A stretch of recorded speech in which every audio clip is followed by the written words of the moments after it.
guys, and welcome to my reading journey video. In this video, I am going to give you a full review on the book that I just finished. This is Everything by Nicola Yoon. But I am not just going to give you a review. I will also show you a little bit of my kind of reading journey, I'd say, since the moment that I purchased the book, the moment that I hold the book, the moment that I kind of, gave the first impression.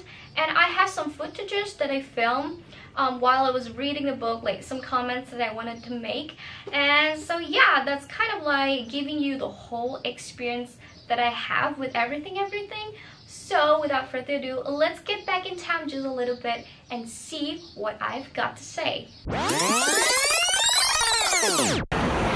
Hi guys, so now we're in front of the biggest, I believe this is the biggest bookstore in Thailand, and we are about to get a book. I think I'm gonna get Everything by Nicola Yoon, but I'm not quite sure. So let's go ahead and get inside. Yeah.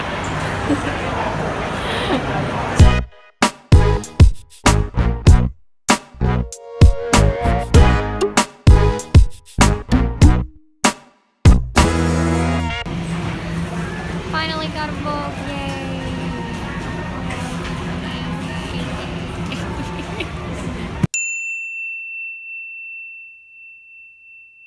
Hi guys, I just want to give like a quick first impressions on the book that I just bought. This is Everything by Nicola Yoon. I haven't read this one yet, but I flipped through some pages. First, can we just, appreciate the book cover? I think it's one of the best on the shelves. I really love the illustrations and the color all together. I think it makes this kind of book cover kind of stands out. And in the back it say, live life in a bubble or risk everything for love. Maddie is allergic to the world. She hasn't left her house in 17 years. Ollie is the boy next door. He's determined to find a way to reach her. Everything is about the crazy risks we take for love. So it sounds a little bit cliche to me. And it reminds me of another book that I read last year, not last year, like in 2015, I believe. It's Finding Andre, I think. Yeah, by Sophie Kinsella.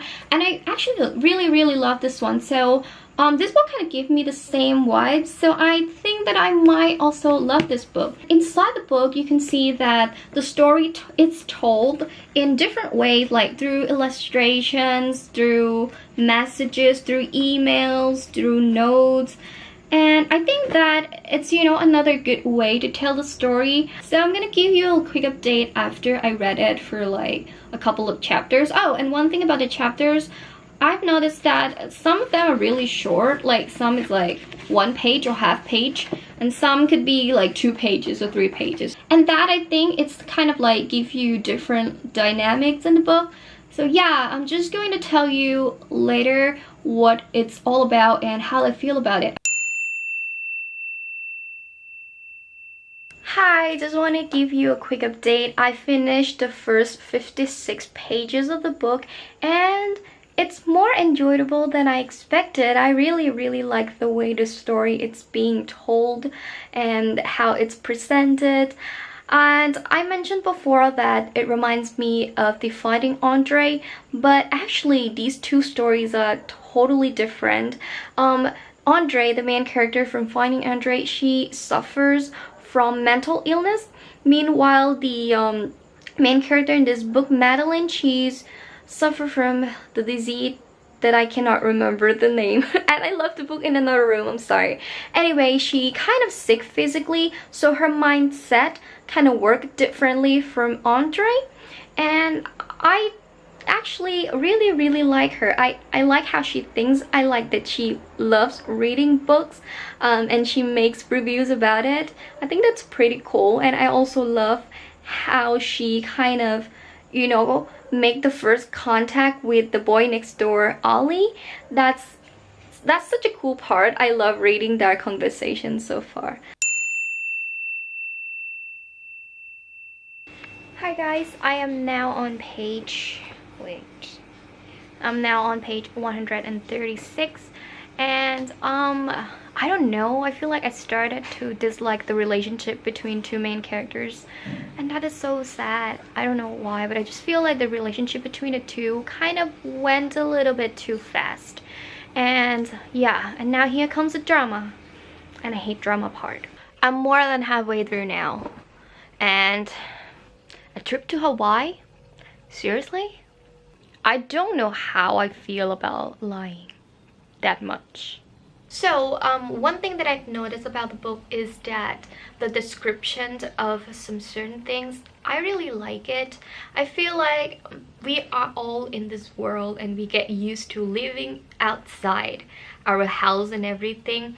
But I think that sometimes because we get used to it so much that we overlook, you know, the details of the world and the natures and everything. But in this book, because the main character, she has been in the house for like 17 years, and when she gets a chance to go out, the way she describes the world, I think is very detailing and very delicate, and I just liked it. I never look at the world in the way she does before, so I think it's something that's really interesting.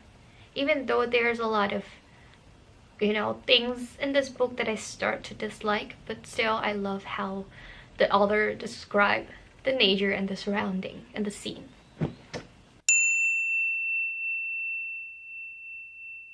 Hi guys, just want to give you the last update. I finished reading everything finally. It ended unexpectedly. I didn't think that it would end this way, but well, it's kind of good to end the story like this. And there's a plot twist as well, and I think it was really good because I didn't see it coming, and it kind of like add the dynamic to the story, because I was reading it and I started to get bored of like the relationships of the main characters and, you know, the whole plot thing, and then this plot twist came into play and I think it kind of worked, so I like that. So yeah, I think I will be back and give you like a full review of everything to give you more details and ideas. Now I just need to put all my ideas together, and then yeah, I'll be back with the full review.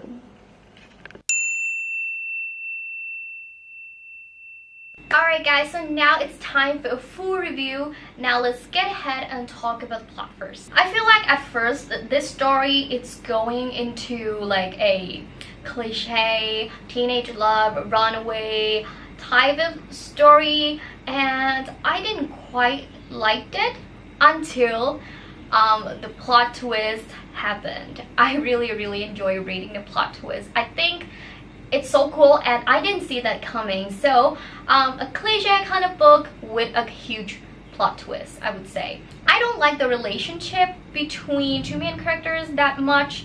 I like them individually, but them together kind of give me that meh feeling.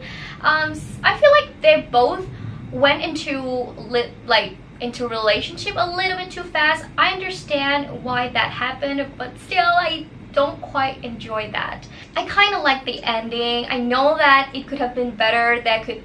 There's more like a better way to end this story more realistically, but I feel like ending it like this with like loose end filled with hope and possibilities, kind of like a great way as well, because it's kind of go with the theme of the book. Characters, Madeline and Maddie's, I feel like she is so innocent, of course, because she's in the house for like 17 years, so she's innocent, but she always made like bold decisions. I don't know, all the decisions that she had made, it's like, it's crazy. Sometimes I was like, Madeline, what are you thinking? Why you do this? I feel like, yeah, as I said, she is so full of hope and eagerness to see the world. Judging from her background, I feel like she's fearless. She's so brave. Because if I was her, I would be so afraid to go out after, you know, being trapped in the house for 17 years. So yeah, she's kind of really bold. Another thing that I like about Madeline's character is the fact that she's mixed races. I feel like the majority of people who read this book already talked about it, but I just want to bring it up as well. I feel like this is something new to the book community, I think that the author did a really great job creating this character so naturally and added her to like the book world so naturally. I really liked it. I know if I say it naturally a lot, but I feel that way. Just kind of like another proof to show us that races are no longer big deal. So you can create characters with any races that you want, and that's a good thing. Especially this is a YA book. I think this is a good way to kind of show variety to, you know, young adult readers. There was one part when she was trying on like a swimsuit or something like that, and she mentioned that she didn't know if she's too thin or too fat or too dark or too light or anything like that, because what matters to her is her health more than those appearances. So I feel like this is another good message that these characters kind of like transmit to the readers. As for Ollie, he's a really interesting character, but sadly we got to know him from Madeline's point of view most of the time, so that makes him a little bit like one-dimensional for me. Like I don't got to see a lot of sides from him. That's sad, but yeah, I think you can still enjoy both of their characters in general. The writing style, I think the author did a really great job by putting notes, illustrations, and you know, instant messages, schedules, and all those kind of little things, because it added so much to the book. It added some uniqueness to the plot as well.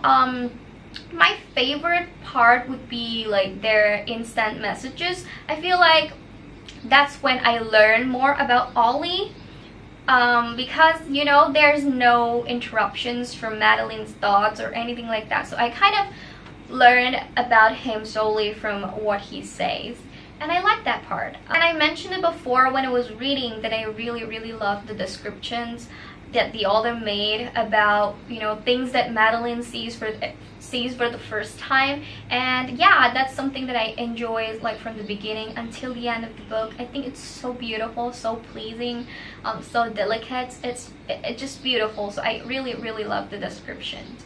Overall, I think this is such a good book to read. It's easy to flip through, easy to understand. It has good messages about life that you can, you know, pick out while reading. So yeah, I think I would recommend this book to anyone. Now I am going to jump right in the spoiler section, so if you don't want to hear about spoilers, so goodbye. But if you're still here and you want to hear what I have to say about the spoilers, then please keep on watching. Oh my gosh. I didn't see that coming. I didn't see that plot twist coming. I have never thought that Madeline wouldn't be sick this whole time.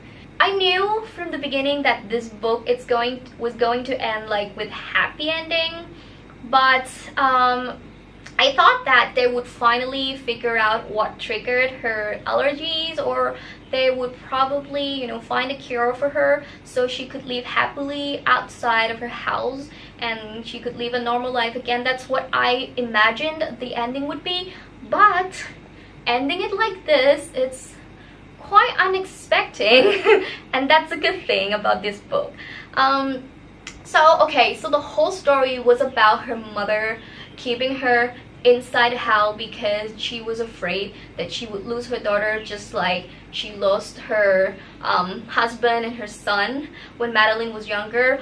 That's so crazy, but I must say that this added a lot to the story. It added some dynamics to the story. I really loved it. The whole story kind of reminds me of Rapunzel, which Ollie mentioned in, you know, the first couple of chapters as well, when he learned about Madeline being sick. He said that, "Are you Rapunzel?" or something like that. And I felt like this was kind of like a foreshadowing to the story, and yeah, because it turns out it's a Rapunzel story. this book did bring up a lot of families issues, even though it didn't get to talk about them so deeply. All these families, for example, we could see from them that there's like domestic violence going on. Ollie lives with his mom who's submissive, and his dad is so abusive, and his sister starts to get like a problem or something like that. So I know that there's a lot of books talking about this already, but I still think it's cool to kind of add it to Ollie's backgrounds. As for protective mothers like Maddie's mom, we get to see, consequences that causes by an unstable mind, a despair and fear and hopelessness, things like that. I feel like in this case we can talk a lot more about mental illness as well from Maddie's moms. So yeah, I want to say again that family background plays such an important role because it makes our characters the way they are. I didn't really enjoy the runaway part. I did like how Maddie describes her experience. I love the descriptions about the nature. I love Hawaii. It's so pleasing to read, but it's still wrong for me trying to put all those things and think about him in a more rational way. I enjoyed the book in general, as I mentioned, but I could have enjoyed it more if this book was going into a more self-discovery or self-development direction rather than the romantic direction. But I totally get that this book, it's all about, risking something for love. So yeah, I got that. There are some certain parts that I like in this book as well. For example, the parts where they were talking through the instant messages and they were asking about each other's eyes color. I think that's really, really cool. I believe Maddie asked Ollie like what eyes color he has, and he said blue, and you're like, be more specific. So he responded like, okay, like I have like ocean blues eyes. And she was like, Atlantic or Pacific? That's really funny. And she described her eyes as like chocolate browns. She even specifying like 75% of like cocoa butter or something like that. And I think it's really cool. And another part that I like about this book, it's a quote that's Carla said to Madeline. I think it's the quote that kind of sums up the whole thing that happens in the book. She said, everything's a risk. Not doing anything is a risk. It's up to you. That's such a good quote. Another part that I really, really like, it's when Ollie tries to describe the ocean to Maddie's. And I always love oceans. I love beaches. I love, seas and everything like that. But whenever someone comes to ask me like, what do you think about the ocean? My answer would always be like peaceful and mysterious and kind of like unpredictable. But I never really knew how to put those feelings into words. But I think that what Ollie said in this book, it's kind of like what's exactly in my mind about my thoughts about the oceans. So he said that I don't hate it, I respect it. Respect. It's Mother Nature at her finest. Awesome, beautiful, impersonal, murderous. Think about it. All that water and you could still die of thirst. And the whole point of waves is to suck your feet from under you so that you drown faster. The ocean will swallow you whole and burp you out and not notice you were even there. That's how I felt about the ocean, like all the time. That's it for my reading journey with Everything by Nicola Yoon. Which one is your favorite parts and which one is your least favorite? Comment down below, I would love to know. I hope you enjoyed the video. Thank you so much for watching, and I hope to see you all again in my next video. Bye!